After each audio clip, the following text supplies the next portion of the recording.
On October the 13th, 2021, the FBI descended into Parkway Gardens, a Chicago housing project better known as O Block. They were there as part of a plan to arrest 5 men for the murder of FBG Duck. The men arrested were Charles Liggins, aka C Murder, to Carlos Offord, aka Los Mona, Marcus Smart, aka Muwot, Christopher Thomas, aka C Thang, and Kenneth Robertson, aka Kenny Mac. These guys are all members or affiliates of O Block, a Chicago street gang turned rap collective based out of Parkway Gardens, aka O Block. Originally made famous by rapper Chief Keef, who these days is far away from the dangerous blocks that he came up rapping about. Most recently, we saw rapper King Von hail from O Block and firmly put O Block on the map through his music. By the time Von was killed in 2020, he was probably the most famous person from O Block to ever hold a microphone or a gun. And despite making waves in the music industry after releasing a string of 3 successful projects, right up to his death, King Von was moving like a person still deep in the streets, rolling all over the country with a mob of O Block affiliated goons, some of which have been made social media famous, in no small part by their association with Von. Other O Block affiliates who have become famous to fans and feds via music and social media include BJ, Boss Top, Duke,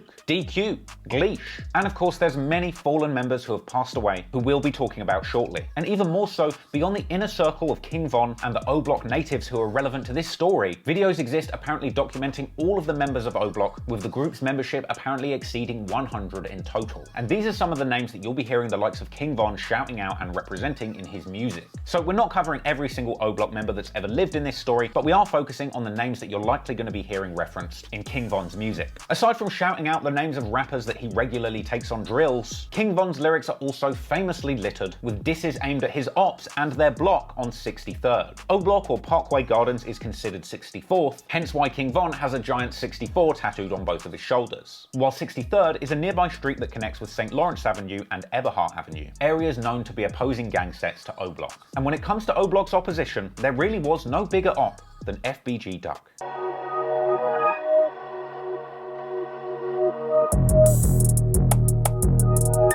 FBG Duck started rapping around 2011, long before Von had ever picked up a microphone, teaming up with other local rappers on their side of the map, forming the street rap collective FBG, or Flyboy Gang, rapping with the likes of Lil J, Billionaire Black, FBG Cash, FBG Dutchie, and Wooski. Another name this group would go by is the Clout Boys, with FBG Duck himself being referred to as Big Clout. Now, one of the first things that Duck did in the rap game that got him attention was a music video that he dropped in 2011, only hours after the murder of O.D. Perry, a young man from Parkway Gardens, with O Block literally being named in his memory for OD. Duck from the rival hood would release a song soon after to prod his enemies.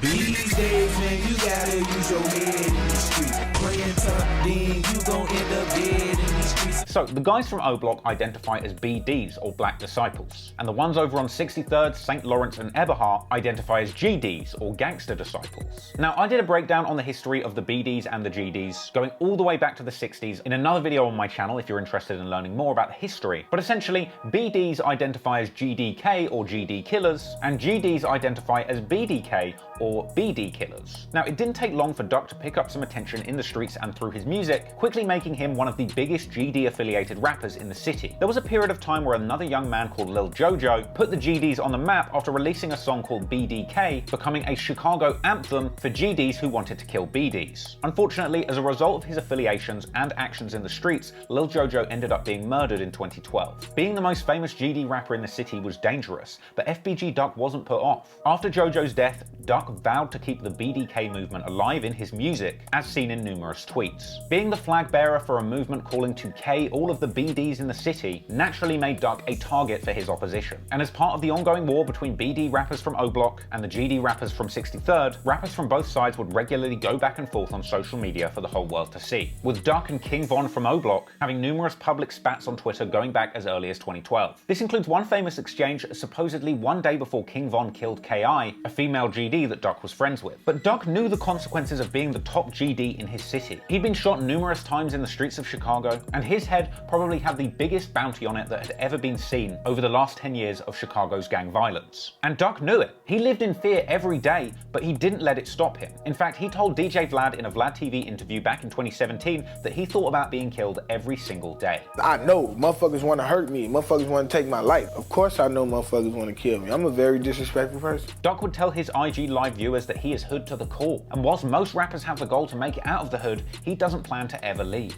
Last time I checked, the goal in the hood is to make it out, that motherfucker. Stupid ass people. Not to always stay in there.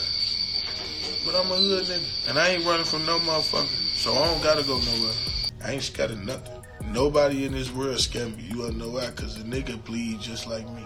It's incredibly sad that even with the foresight that he clearly had, Duck couldn't just put his pride to one side and get out of the city of Chicago before it claimed his life. But in the end, the war in Chicago truly is just one long game of last man standing. And sadly today, Duck is no longer with us, and those accused of doing it are likely going to spend the rest of their lives in prison cells. But I'm sure a lot of you are thinking, what on earth would cause two rival neighborhoods to want to kill each other so bad, to the point where they don't care about getting killed themselves, facing life in prison, or killing an innocent bystander in the process?